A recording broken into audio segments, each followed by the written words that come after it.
Wow, I don't know what that was. Just a second. I'm still like rubbing my eyebrows. I don't know where that came from. I usually have a countdown to 30, and then we have something that looks kind of like in between Halloween, Harry Potter, and Richard Stanley. I Life is full of surprises. So hi, everybody. My name is Bart Sharp, and you are on Becoming Quantum Conscious at United Public Radio Network and UFO Paranormal Radio Network at 107.7 and 103.5, broadcasting out of the city of New Orleans. And we are FM. And also, we are on Roku, we are on YouTube and Facebook, and also on the UPRN Talk Radio website.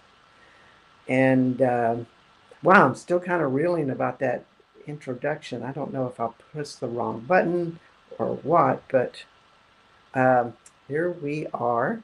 And we have Corina Crysler on today. And I'm going to bring her on because I'm so dumbfounded. I don't have anything witty to say. The intro was witty enough for me, I suppose. Hey, Corina. I don't know if you saw that. I think I pushed the wrong introduction button, but I thought I pressed the right one. It's really great to have you on the show. I'm like, it's like entering a portal. I'm like, this is perfect for me. Exactly. You see, Corina, I got to meet Corina because she rented a room at the house that I rent a room in France. And she was writing, she was doing her horoscope work, and she had a strong desire to go to lots of sacred sites, just like I did, and just like I do. And so we would hang out and do all kinds of unexpected metaphysical happenings all throughout this area of France. I guess it makes us, it's kind of we've done this before, I think. Yes. Well, it was a blessing that, because I never book a shared place ever in my travels. And I was like, this place feels good. And then when I met you and then our first journey, I was like, this is, all meant to be perfect. Yeah, as we say in Texas, we were running buddies. Yeah.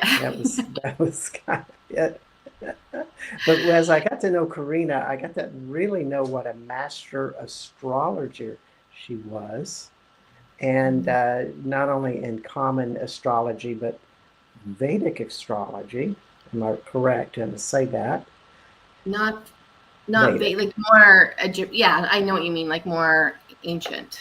More ancient. And then you went into ancient Egyptian astrology, and we're just talking on and on about Egypt, which I was getting a course in it. And then she ups and moves to Egypt and gets married and has a great life in Egypt, and now is coming out with the book, the the Gateways of the Four Goddesses.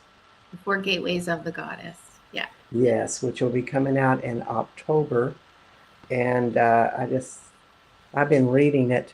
You know, the thing with Egyptian stuff, and when you read people talk about Egypt, it's a very intellectual, scientific, historical standpoint.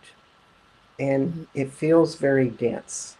And usually after about 15 minutes of reading one of those books, I'm like going for a cup of coffee or putting it down or taking a nap. And this book is a page turner because you put it in such a common sense format. You're not American, you're Canadians, but we kind of have the same slang and stuff. So I just thought it was great. Thank you. Thank you. That's good to hear. It's good to hear.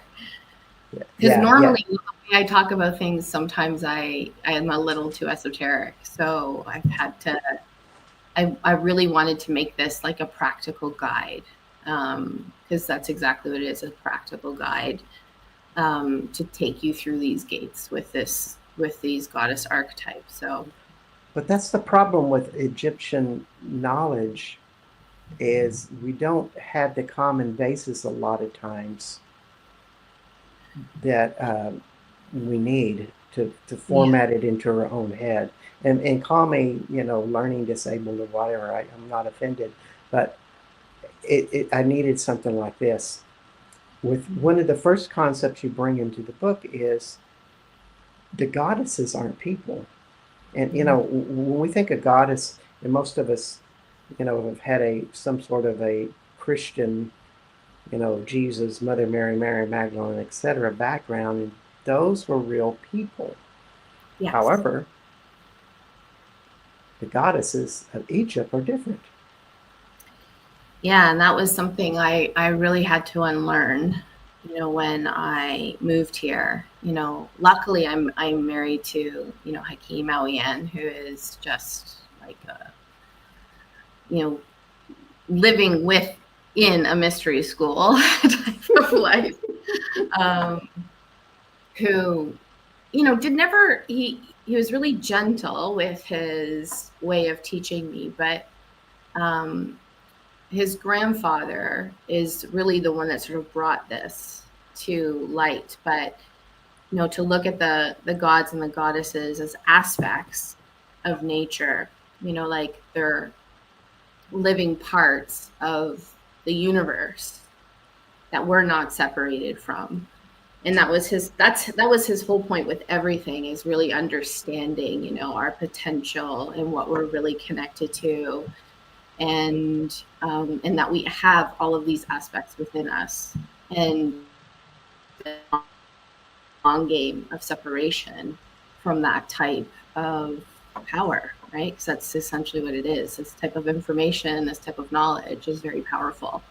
It So is. of course yeah.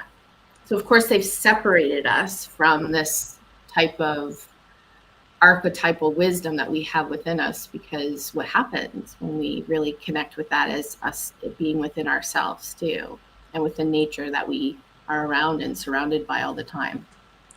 Yes, and I think one of the things is like when you talk about Hathor being Mm-hmm. uh, the goddess of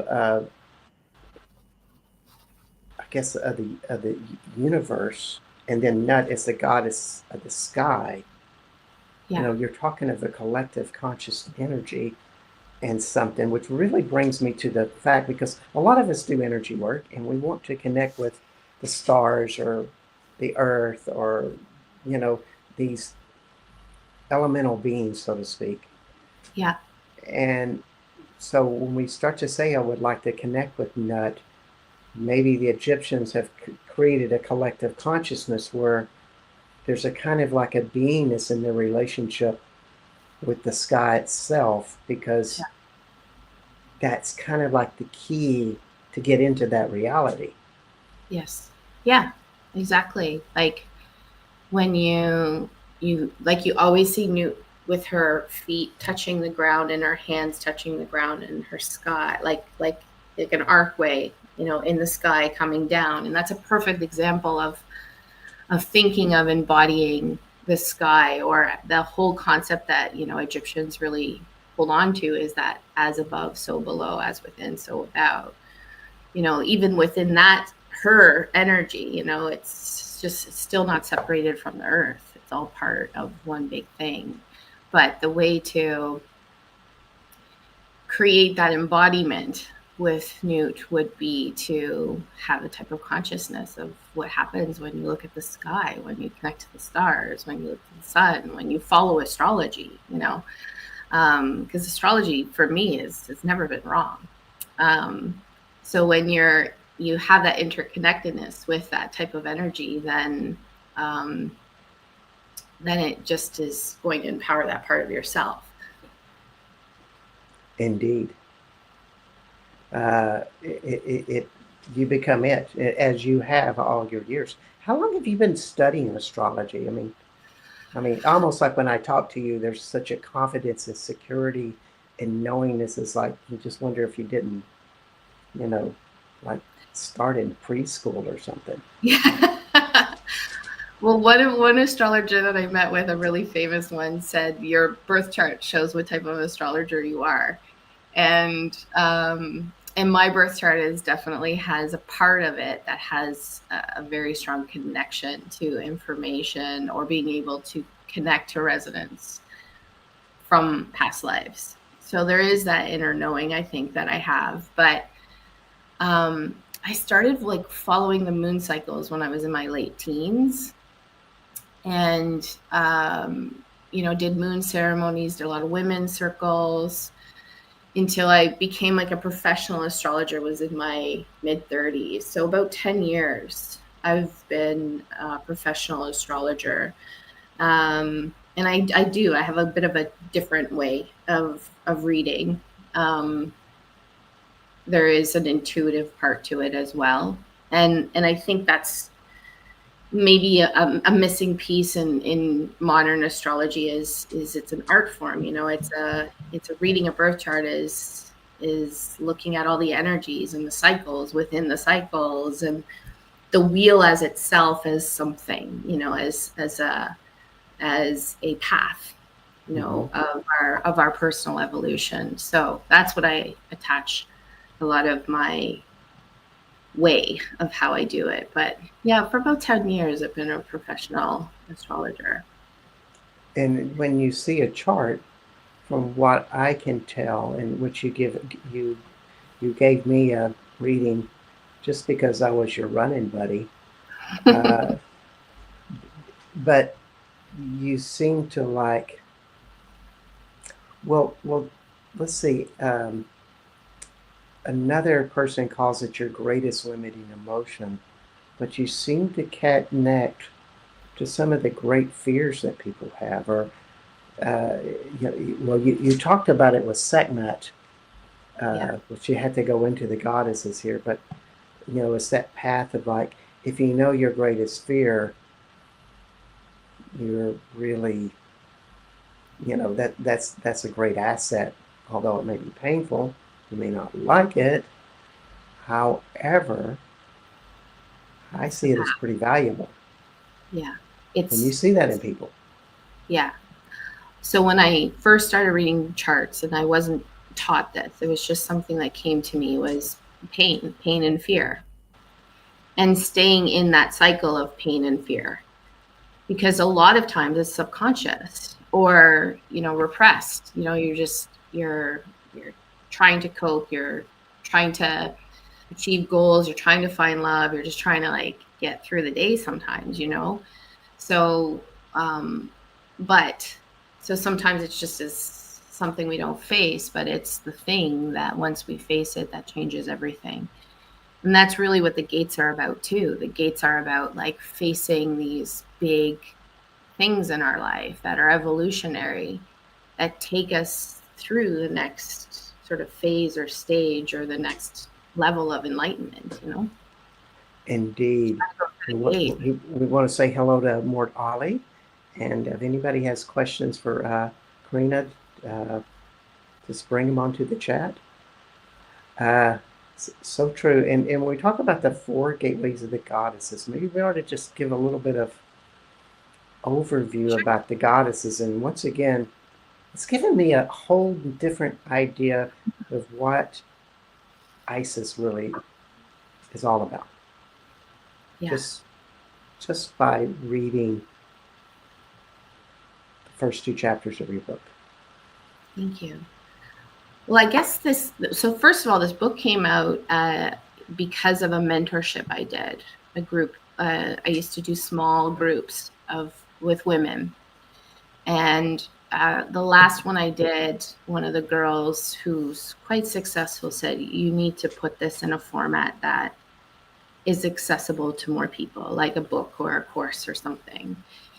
And then I have actually a client of mine who publishes books that I talk to, and she's like, I'll help you with this. Let's do it. Mm. So it was kind of interesting how it came about, but how the concept in general came about is I'm all about the gates. So I'm all about the evolutionary gates. I see them everywhere. Egypt is full of them. The gateways are, or the So, doors, they call them so, too here, are, yeah, can you for know, the places that somebody, people went to. can you give us a definition of that? Sorry, That go ahead.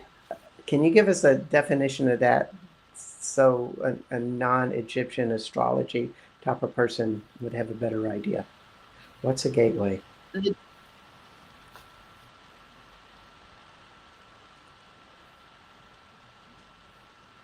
Are you there? I am. You kind of cut up. So give Okay. you a I say, well, definition. what's a gateway? Yeah. So in astrology, the wheel, the birth chart wheel, has like a cross. And these are called squares in astrology that create like challenges. But these the lines that represent the actual cross in the wheels are a gateway, an evolutionary gate. So the first one is the IC, which, you know, is the polar opposite of the midhaven, and then you have the ascendant and the descendant. So people read these areas of the chart with like significance, but as an evolutionary astrologer, this is like always where I go, especially in your transits. When you have a big transit that's going to cross one of these gates, this is usually a pretty intense time of, you know, whatever theme is coming up around that gate to sort of like push through those practical applications of that gateway to get to the other side. So to get to the next side of that evolutionary cycle. So that's the gate of the birth chart.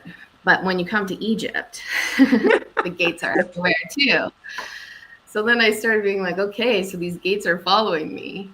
And then what happened is I came into contact with these 4 protective goddesses. And they're in several tombs. They're very predominant in the Valley of the Kings and the Queens. And I'm like, 4 protective goddesses. Like, King, what's this about? And he's like, well, these are the goddesses that the kings or the pharaohs use in protection for their life, but also in protection of the afterlife. And what kind of cued my interest about that is I'm like, so it's a feminine archetype that the masculine is using for protection, which isn't typically, you know, the way it works. It's usually the opposite way. And then this is what made me dive into these goddess archetypes and what they represented. And what I noticed is that the goddesses mirrored the actual gateways in the wheel. And then was like, because I'm always trying to apply in someone's birth chart like an archetype that is inspiring them at that time. So having this type of archetype within the gateway is a practical way to help somebody with those types of initiations. And that's what happened. So these 4 protective goddesses, they're strong feminine archetypes that take you through a pretty predominant initiation in your life. Yes, and that they would be like Isis and Neith, Jeknet and uh, Nephesis. Am I getting those right? So And they all have, Nephthys. yeah, and they all have aspects kind of what humans encounter, but they're general aspects. Yeah. And such. Like Neith is Weaver of Destruction. Mm-hmm. And Sekmet is Holy Rage, the natural disasters. But when you apply that in your own life, you have to ask that question. It's like, well, what is Holy Rage for you? Yeah. You know, Yeah. what are those big fears that come in? And so when you look at that in an astrological chart, chart, I mean, it gives you a lot more depth than what I would see in common astrology that we use in Western Yeah. civilization. Yeah, I think I've what I've identified with this pattern and this, the symmetry between the two is that, it's then using astrology not as a predictive tool, but more as a pathway, more as a path to your embodiment and your empowerment. So using these goddesses is literally to activate your feminine power, in my opinion, because one of the things that, this is, I have a lot of unpopular opinions, but one of the unpopular opinions I have is how the goddess is represented, it like largely in our social constructs, like pretty, very sexualized, there's always a flower crown in the water, la la la. And that's definitely part of the feminine archetype. It's definitely part of the goddess. But the part that is missing is how destructive the goddess can be, her wildness, her rawness, going to the shadows, going to the darkness, healing this type of pain. And that to me is what women have been so separated from for so long, because it is power. It's very powerful. So these goddesses really represent that. They represent both parts, that, and that's what Hathor and Sekhmet are too. They're two polarities. Hathor is, the nurturing part, the playfulness, the, music and dancing and, sexual energy, where Sekhmet, her mirror, her counterpart, burns stuff down to clear the path. She wants blood. Well, I keep reflecting upon that one with the Holy Rage, because I thought of Yeah. my own story, Yeah. if I may add it, because mine is about shame and never believing in yourself, Yep. standing back and not speaking out, lack of initiation, Yep. and not believing you can do it. So I did a ton of work on shame, and then a different fierceness shows up when Yeah. you actually know that about Yes. yourself and you can deal with that. Yeah. However, when you start to see it in an astrological chart, you can start to see, I guess, cycles when it's going to be more intense, or periods of your life that you may be more confronted, or Yeah. various other aspects. Yeah. Like right now, like Virgo season is always a pretty tough season for a lot of people. And we're coming into an eclipse season too. We have a total lunar eclipse in Pisces on the 7th. And then one partial one in Virgo at 29 degrees, which is probably one of the toughest degrees in the whole birth chart, because it's right at the cusp of the gateway where we have to like rid the poison and the toxicity from our past experiences, from other people, the projections that other people have instilled on us that prevent us from really like stepping through that gateway on the solar path of like being seen, of this is who I am, this is what I want to do, this is what I've come here to accomplish. So it's a hard season. It's a hard gateway. It's probably one of the hardest gateways to cross, because what happens when we start shedding and releasing that, like what happens in our life, what relationships change it, what changes maybe in our professional career, what changes in our emotional state. A lot changes when that happens. But think Yeah. of it like being released from really what isn't yours to hold. So Virgo season and this gateway that we're in is totally illuminating the patterns that we stay in around this. And this is something to catch right now, especially on these eclipses, is where do I stay in a loop of maybe even diminishing my own power to make other people comfortable, or, all the patterns that we kind of stay in that sometimes keep us small. keep Yeah. us hidden. Just Yeah. because, and a lot of it is just to take that first step and go, oh, Corina told me I have a really strong tornado of anger, and that's always been with me, and it's kind of a karma. And as Mhm. I look in the Egyptian cycles, it's coming up. We may want to just start that step by saying, well, I'd like to just see what that is. Yeah. What can it show me? Mhm. And, you don't have to go into the tornado to do it. It's about awareness. Yeah. Yeah. And that's such a beautiful thing. One of the things that you're writing about in the book was about Pluto and Capricorn, Yeah. and that big transition there that's happening, 275-year transition of Yeah. Pluto and Capricorn, which is, it just mind boggles me, like, well, what has happened in the last 275 years? Yeah. So Yeah. I'm going to leave that one to you. Yeah. What what do you see Pluto and Capricorn happening with us now? So one of the good things is we're done, right? We're now in Aquarius, and it Mm-hmm. won't go back into Capricorn for another 200 years, which is good for us. Oh, okay, I kind of missed that little concept. I thought it was coming in, but that makes more Yeah, sense because we got all it's the ugly stuff of Pluto uh, kind of still here a bit. well, I think it's what's initiated a lot of the changes, and the reason why I put that in the book was like, why now? Why is it so important for women to reclaim their power in this aspect within them as well? And it is because this Pluto Capricorn transit. The Saturn was there too. Jupiter was there as well. The Saturn Jupiter Pluto transit um, happened right before the pandemic.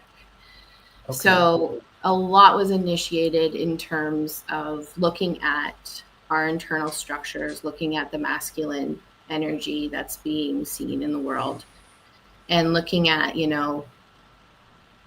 how we can reclaim our authority, and that's what Pluto is. Pluto is the alchemist, it's the planet of power. So it went through Capricorn, totally dismantling what existed within that structure and within the systems that we've been in for so long. So now in Aquarius, it's about moving out what came up from that surface, what came out of those systems, and making it more of a collective energy. Last time Pluto was in Aquarius, we had the French, American, and Industrial Revolutions. So it's like a revolutionary energy that's happening now, but it had to go and sort of deconstruct a lot of And the it, systems that are in place. in the words of Bob Dylan, it's a slow train coming. That's right. Uh, and it's a slow train exiting. So, I Yeah. keep always wondering, well, it's the masculine going to get any more uncaring and brutal and uglier? And I've been asking that question for 20 years, maybe. Uh, but it keeps coming. But on the other end, you have the power of women and the rage of women. Yeah. Is that kind of like two big trains that are going to come together, hit each other in the head, or I think just go in the opposite directions? no, I think masculine energy is changing because it's also being exposed, right? The corruption has always been there. Yes. The power has always been there. It's just been hidden for so long. And that was what Pluto did. It exposed everything. So we think, this time is really poisonous, but it's really been there for a very long time. So when you see things, you can unsee them. And I think it's Yeah. really important for men. I've been very lucky. I've surrounded myself by very beautiful, sacred men. My husband is one of the most beautiful human beings I've ever met. And I think it's people He like him is. that also can help change the masculine energy. But I think it's women have been, in such fear for such a long time to step into their power, because let's face it, the last 3,000 plus years, it hasn't been safe for us to do that. And that's really where the mentorship of the book came from. It was like I could see this fear in really talented, just wise, beautiful women that had so much share, but they're paralyzed to be able to show that, to showcase who they are, to stand in their gifts, to stand in their light. Yeah, it's And almost like they're trying to move forward in a big way and get out there on the stage, but there's always something going, no, that really isn't you, or no, you're afraid of this, and that's yeah, gonna inhibit you. yeah. Lots of times it's subconscious.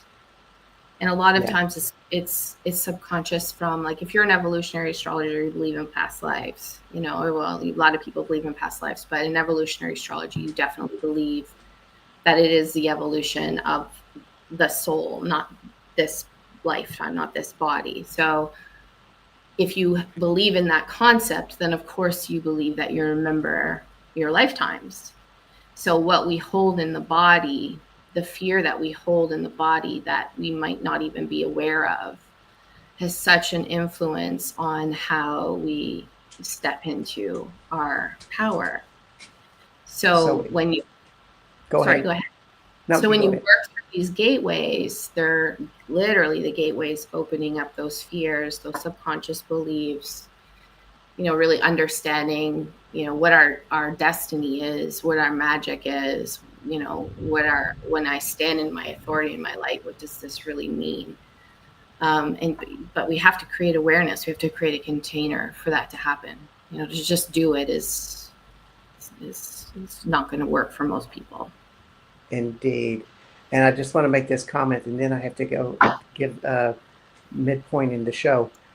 But, if you're a woman that really believes that you have something to say and Mm-hmm. that you're important, and somewhere there's something that keeps sabotaging you, something belief that's holding you back, you might want to try to find out what that is, Yeah, because the world needs you. yeah. Uh, and at that point, I want to tell everybody that you are listening to Chris, Corina Crysler Awyan, Mm-hmm. and her website is Corina Crysler, and her new book is The Four Gateways of the Goddess. She is an Mm-hmm. Egyptian and astrologer, healer through these mystical arts.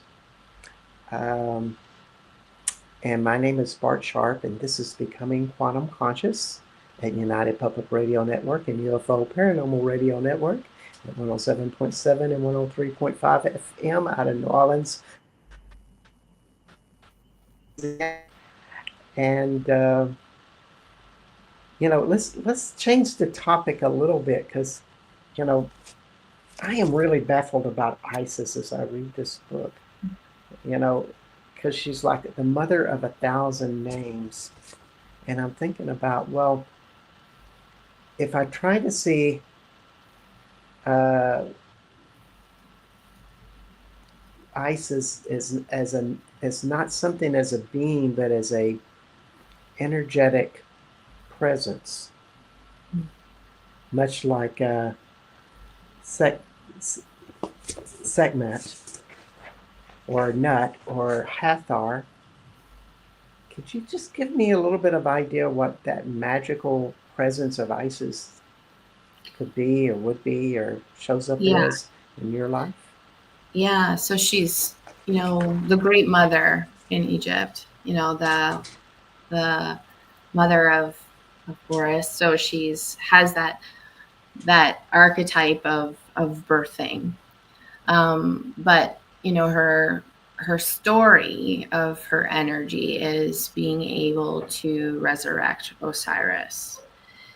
And where you look at sort of this gateway that she's at, she helps us sort of reclaim the pieces of ourselves that might have been scattered or misplaced or forgotten, to bring us back into a wholeness.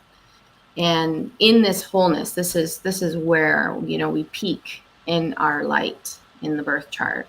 It's usually where we find our greatest accomplishments because of it. You know, we're in our whole light energy. And it's usually when we find our greatest ambition, you know, our deepest authority to sort of like take our talents and our gifts, because we feel whole, because all those pieces that might have been riddled in shame or guilt or fear, we've reclaimed them, you know, to become our truest essence. And this is when the magic happens. You know, this is when we can sort of take our power and utilize it in a way that the world sees. So she's usually talked about, you know, with magic in general, but the way I've interpreted her is, you know, being able to understand wholeness in a really profound way of self, to be able to claim that space, to be in the light. So how would you work with Isis? I mean, you know, including with an astrological reading, but how do you summon her or bring her as a part of you? Mastery. Yeah. Mastery. Yes, it's what will bring you towards her, at least, is first being like, okay, you know, what is the solar path? Like, if I'm going to step in this aspect of light of who I am and what my purpose is here, what does that look like? And then how am I going to do it? So you have to have a little bit of, there's definitely action in this part. Some of the goddesses are more about surrendering and letting the energy flow. But Isis is definitely an aspect of action, of stepping into our personal mastery. So what have I come here to do, to teach, to learn? And what can I do So it's really become a master within that? Because that's exactly what she was. So these are my notes. Seshet is the keeper of records of time. Yeah. And I'm gonna be horrible with these names. Please forgive me. Nephis is the darker aspects of feminine power. Sekhmet, holy rage, natural disasters. Neith, the weaver of destiny. And then we have Isis, mother of thousand names, and magic. You know, when I read that sequence, it's kind of like you want to master all of these different types of goddess concepts that are your internal journey. Yeah. And you see these in charts. I see it as charts. So someone like myself, who has pretty much everything in the 12th house, 12th and 6th house. So Neith is at the 12th house gateway, between the 12th house and the 1st house. So, you know, what her initiation is completely my, you know, initiation in this lifetime, and being able to use her as an archetypal energy to activate within myself is the power of the wheel. So you have to know your birth chart in ways to really understand, you know, what gateway am I at? Like, what archetype am I working with now? But you can also use the transits of the sky now. So like I was talking before, Virgo season, natural gateway is Selkit. So, you know, you can empower yourself with the transiting in the sky, because that's how astrology works anyways. It opens that light within us of that planetary or that constellation archetype to, you know, activate our nervous system and our remembering. Wow. That's an interesting concept, to activate our nervous system and remembering. Yeah. Ooh. Because You a know, lot of you're, times, even go when you ahead. look at like manifestation, we can only co-create. We can only bring into our life what our nervous system is going to let us expand into. And this is the journey of the wheel too. This is the journey of healing and understanding self. And what have I come here to? We always have our wound, Chiron, in our chart. So there's Yes, always the wound to work on. And it's layers, it's lifetime. This isn't a weekend retreat. This is us going into this layer by layer by layer by layer. And then looking at the energy of like walking through like each part of these gateways in our evolutionary cycles. So I would if you pay attention to the sky, you'll activate that energy within for sure. indeed. As I was, as we've done this before, I was laying out at Peak de Bugarash, this Stargate Mountain, and we lay out on this piece of land that you look out at the mountain and you see all the stars in the sky. And as you lay there and see the stars, they go into your parasympathetic and sympathetic nervous system and relax you into that reality. And it's something that we really want to pay attention to is our nervous system into parasympathetic. And what makes the parasympathetic become dormant more in our active part of our life is trauma. Yeah. And we have to go into this and really see what that trauma is, and have these knowing of when to do it. When is it going to come up with that? What cycle of the moon is this? Am I more susceptible to it? Am I above it? All of Yeah. this stuff really matters. Yeah. And in astrology, you can really see when the challenges start, when you're in a challenging time to look at a certain cycle. Or, when you have your Chiron return around 50 is a big one to look at. Did I look at this wound at all? Or am I going to have to look at it now? Because that's usually what happens. You have some awareness of the wound. When you have your Chiron return, it's usually like the second phase of your life. It's like, I've gone through it. Now I'm going to, like, now that I know what I know, I'm going to enjoy my life. But if you've ignored that wound or you didn't look into it at all, it tends to be, a brick wall. Yeah, it's kind of like, being that I'm over 50, I can speak from experience. It's kind Yeah. of like holding a really big boulder for the rest of your life while you try to relax and do all the things that you feel like you worked for and earned and deserved as you get older. And you're still carrying the rock, folks. Yeah. And you got to see what that face is. Yeah. Sekhmet loves you. Sekhmet's my mama. So when I first came to Egypt, a personal story, when I first came to Egypt, right before I met Hakeem, like days before I met Hakeem, I went into her temple. And this is like, my wish for everyone is to experience this temple. And what I heard was, "Are you ready?" That's all I heard. "Are you ready?" And I said yes, not even thinking about it. And then literally my whole entire life changed. The things I thought were moving forward, I was single, I was in Canada, I was on these other pathways with projects with other people, it all got, dissolved. The new path was formed, and this path that I didn't even think of in my wildest dreams came in front of me, but you have to be ready with Sekhmet. You have to be ready that sometimes the clearing isn't easy. Yeah. We hold on to things, we hold on what we know, we hold on what we think is familiar, what we think we want. But she gives you what you need to be in alignment with your truth and your power. Yeah. And that often isn't easy to stand in at the beginning of this. It's an initiation. She is the energy of an initiation period.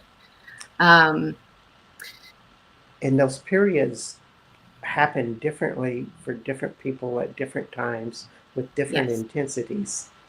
So Yep. it's good to kind of know when your cycles are coming around. Yeah.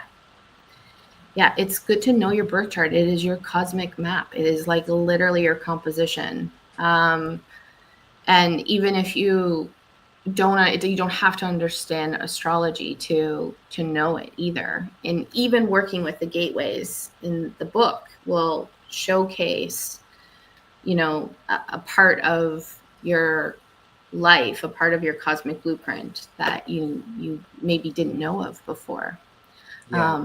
By the questions that are being asked, by the practices, by the meditations, whatever. Like the book has a very practical aspect to it. Um, Yeah. And if even if you just get some of these basic concepts, I'm more of a conceptual person and see the big pictures of things by just reading a few amount of words. I don't know if it's a gift or it's just my laziness, but when I think of Seshat with the keeper of records of time, I'm really starting to think about that reality that we know everything, we have access to everything, but do we have the awareness to be able to pull that in, or do we have the right tools or the maturity to yeah. have that out? So meditating with somebody of that, or meditating with that concept and asking Shishat to guide you, might start opening that into your collective consciousness. Well, you're giving yourself permission to open up that information or be in resonance with that information, because that's Yeah, one thing too. Like when you're working with any like past life recall or being in resonance with something in general, you have to trust what is coming to you and you have to accept it. Like yes, even the story with segment, I had to say yes to the doors opening for that, and I think we have to do that within ourselves too. yeah, We yeah, all know, we like there's nothing greater outside of ourselves than what's within. yeah, We just have to give ourselves permission to accept it most of the time. indeed. And keep asking those curious questions. And just, I just want to acknowledge Wade Woodruff, who's been putting some nice concepts out here. Just a reminder, collective, to hit the like button and notification bell. Thanks. Thank you, Wade. Appreciate your comments. Uh, you bring up something about the Ankh, and just to change the subject, we only got a few more minutes. Uh, in talking about that, the Ankh is the awakens the goddess. It's the Mm. key of life, everything. I know, just very few notes. I mean, how does Well, the Ankh work for you? well, for me, it's the womb. So, and this isn't my concept alone, but when I was the big book that I'm writing, when I was Mm-hmm. given sort of the information, that was the symbol of the Mm, womb. And you can see it in the temples too. You can see in Hathor's face and how it's all represented. So when you access the womb energy, of course you're accessing the goddess energy, because that is, the ultimate feminine powerhouse. This is where we connect to our soul. This is where we connect to resonance. This is where we co-create from. This is our power center. So the Ankh to me is just a symbol of the womb. mm, mm. I think you're bringing up more questions for me because I mean I keep using the Ankh for various things and it always works in so much a variety of magnitude that I always thought of it as a little bitty tool Yeah. with all of this. But now I'm starting to see uh, it's a power tool. Yeah. Think of it as fertility itself, like as creation energy itself. Hmm. Um, creating energy itself. Yeah. Wow. It's It's a very key of, interesting. like key of life. So unlocking life force. Wow. Yeah.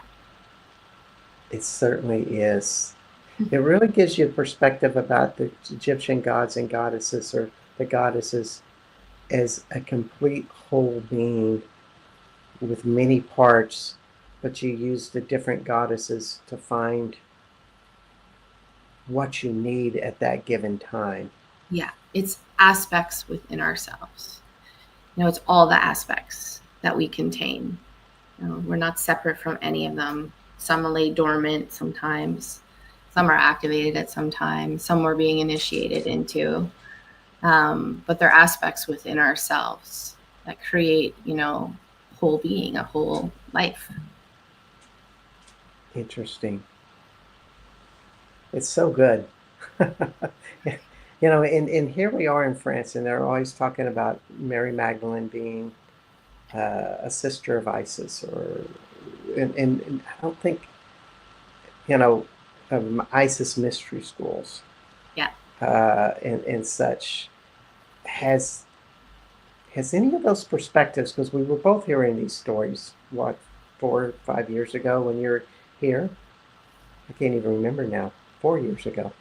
How has that matured? How's that concept matured for you?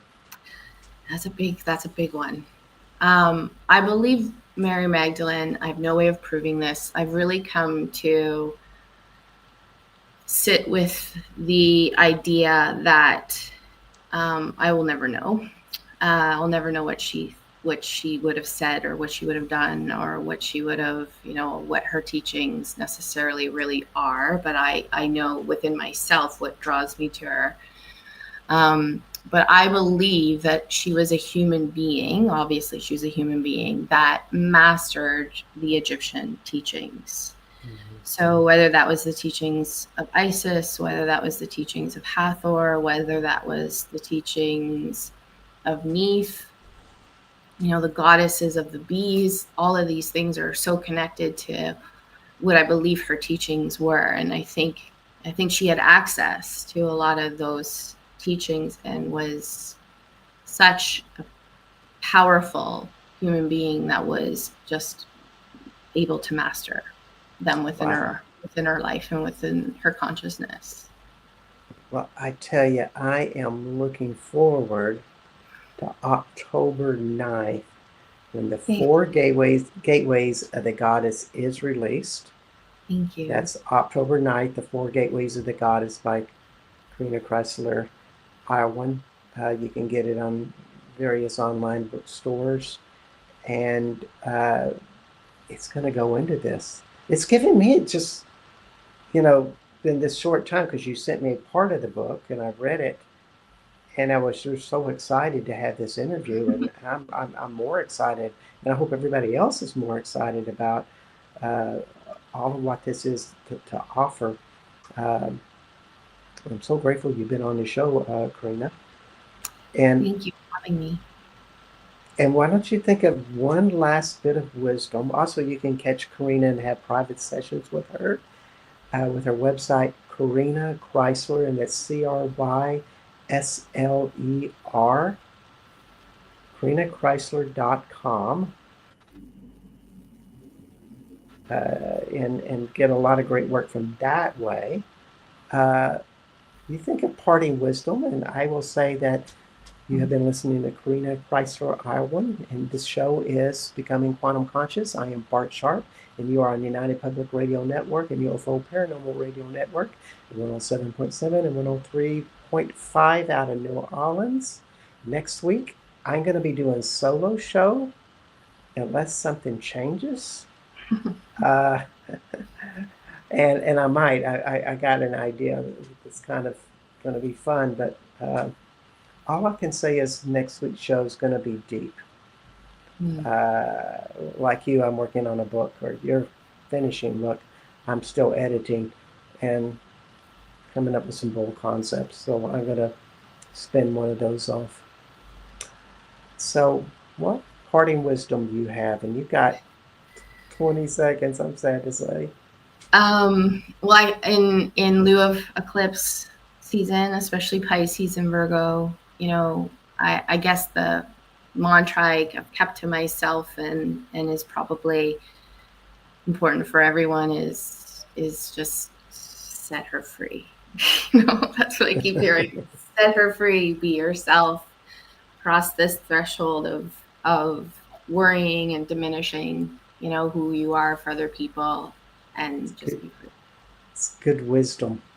And we got to say goodbye. And we'll see y'all next week, everybody. Bye-bye.